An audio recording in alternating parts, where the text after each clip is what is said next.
Mire, no estoy tocando, ni lo he tocado siquiera. Estaba allá. Entonces, estamos en esto, ¿no? La fracción de eyección. Corazón tiene una cantidad de 120 ml más o menos, de 110 a 120 ml. De eso, el porcentaje de sangre que eyecta en la sístole se llama fracción de eyección.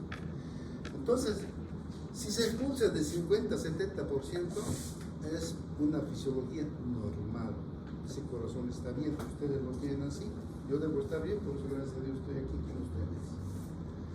Porque cuando la fracción de eyección disminuye abajo de 50, o sea, fíjense, de 50, 49 a 40, 49 a 40, ya es fracción de eyección deficiente. Y 41 es el límite, ¿no? Ya quiere decir que hasta ahí podemos, los viejitos, los enfermos, pueden todavía caminar así apenas hacer esfuerzo. La fracción de eyección límite para poder caminar. Pero cuando se reduce abajo de 40, entonces ya es insuficiencia cardíaca. Ahí sí que ya no puede caminar. Entonces, esa es la fracción de eyección. No sé si alguien no ha entendido. ¿Ya?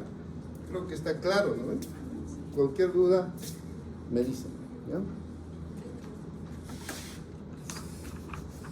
Vamos a ver la función de las válvulas. Las válvulas, todos hemos visto en cardio, fíjense, ahí están sujetando, ¿no es cierto?, las semilunares, las auriculoventriculares, están sujetando. Sin embargo, estos músculos papilares que están ahí en las válvulas, estos músculos papilares no funcionan como tal, no tienen la función de contracción, de relajación, no.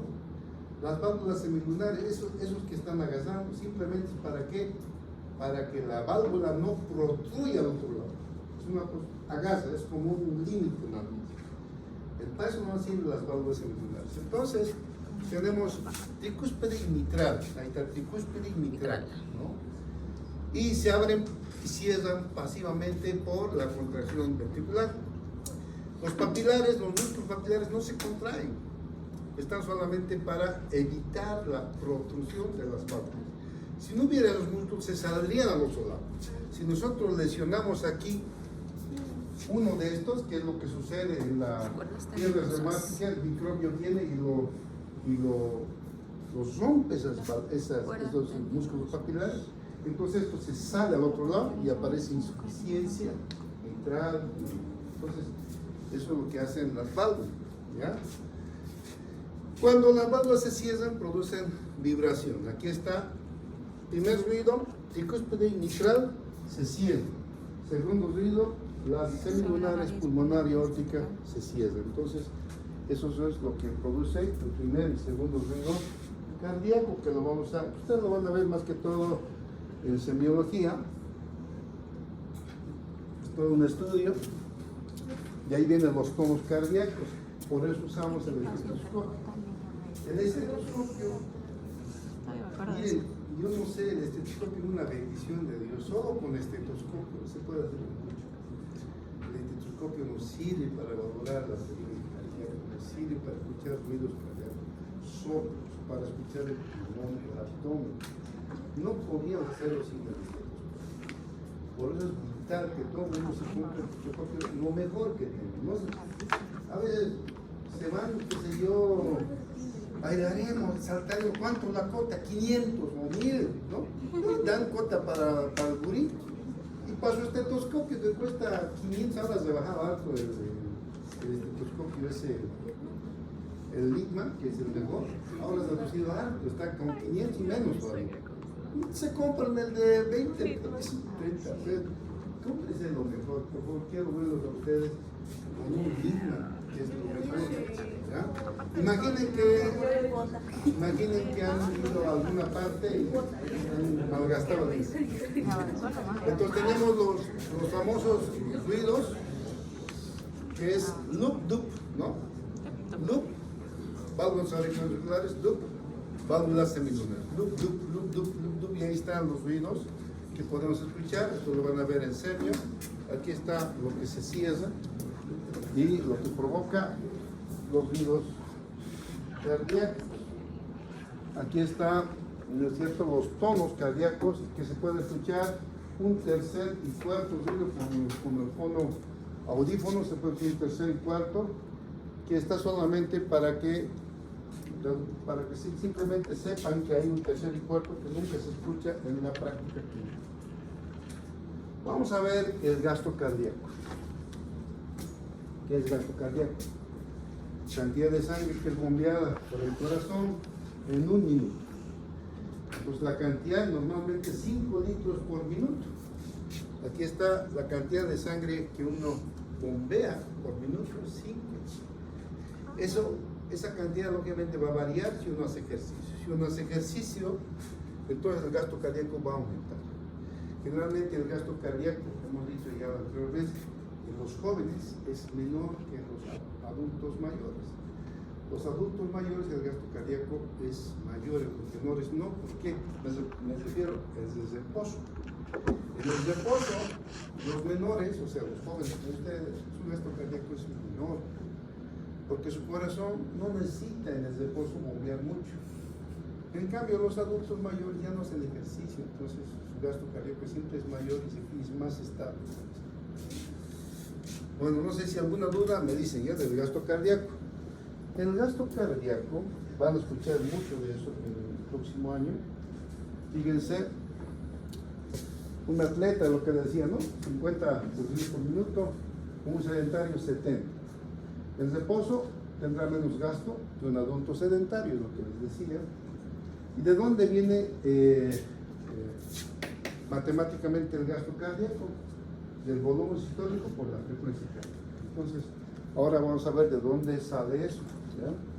Fíjense, si nosotros queremos ver eso, vamos a ver que la frecuencia cardíaca depende de la inervación autonómica y de las hormonas, y el volumen sistólico depende de la precarga y poscarga. Esos dos van a dar el gasto cardíaco, es decir, la frecuencia cardíaca por el volumen sistólico. Ahora vamos a ver qué es la precarga, poscarga, la inervación, etcétera. Vamos a revisar. Es un repaso de lo que hemos avanzado, pero vamos a volver a repasar los conceptos de precarga y poscarga. Vamos a verlo. Entonces, fíjense, la regulación cardíaca intrínseca es la regulación de Frank-Starling. En respuesta a los cambios de volumen que llega al corazón, el corazón responde en la misma magnitud. A mayor retorno venoso, mayor contracción miocárdica. Eso es lo que dice Frank-Starling. Y él ha hecho pruebas y ha presentado sus estudios de que es así. Si una persona recibe más retorno venoso, la contracción miocárdica va a ser mayor hasta cierto punto, hasta que el corazón se agote, y ahí más bien la contracción miocárdica ya es menor, ya no es suficiente. Entonces, la regulación cardíaca intrínseca está por el mecanismo de Frank-Starling, y de ahí vienen los conceptos de precarga y poscarga que vamos a ver. Y el control de la frecuencia cardíaca y el bombeo están dados por el sistema nervioso autónomo y por las hormonas. Vamos a ver ahí la contracción.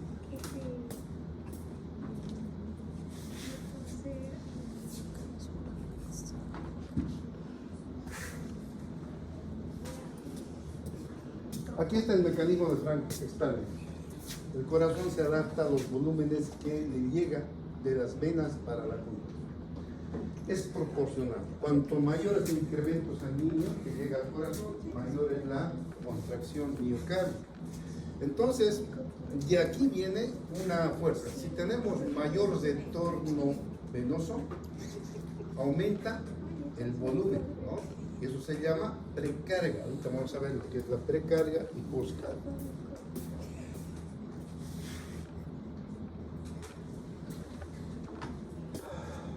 Bueno, antes de eso vamos a ver la hipertrofia fisiológica. Aquí tenemos dos corazones, atiendan por favor.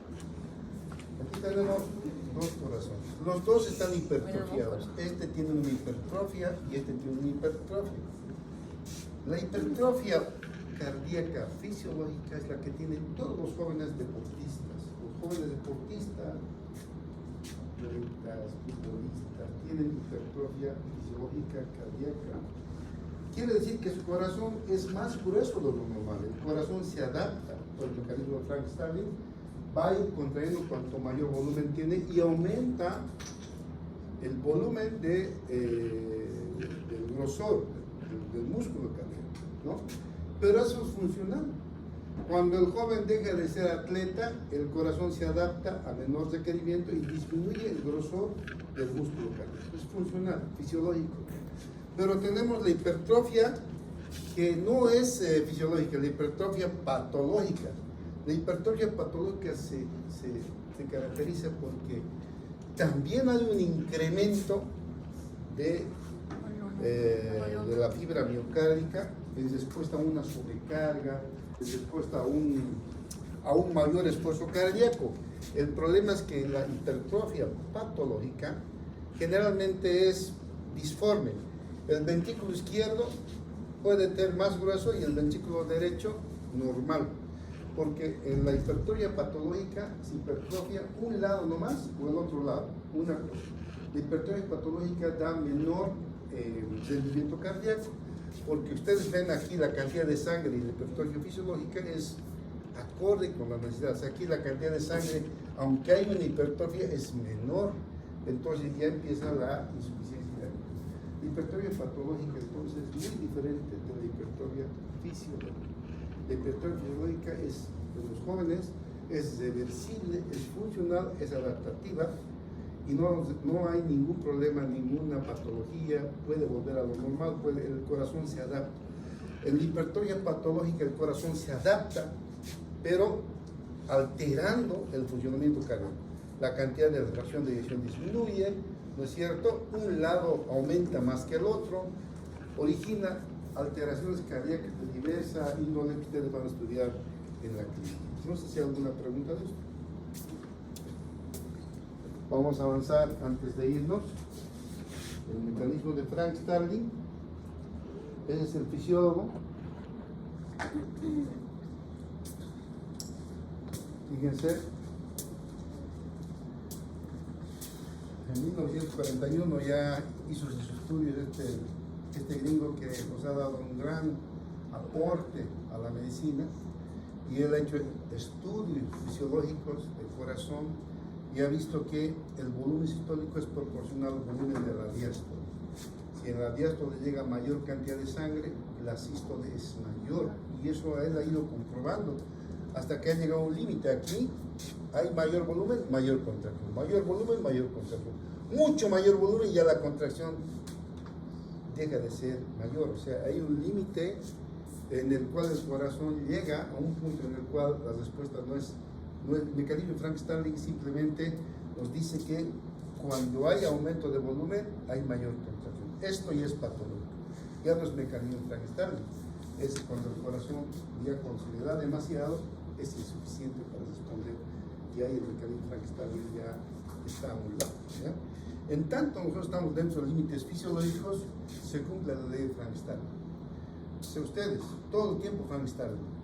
Nosotros cuando comemos nuestro alimento es lleno de sal, el volumen aumenta, el retorno venoso es mayor, el corazón normalmente responde también. Por eso cuando comemos algo muy salado, hasta sentimos el corazón, ¿no es cierto?, como está latiendo. El mecanismo Frank Starling es funcional, pero cuando uno tiene un problema de hipertrofia de un lado a otro lado, entonces el mecanismo Frank Starling ya no está. Ahí es una respuesta patológica, ¿ya? No sé si hay alguna pregunta del mecanismo Frank Starling. Ya.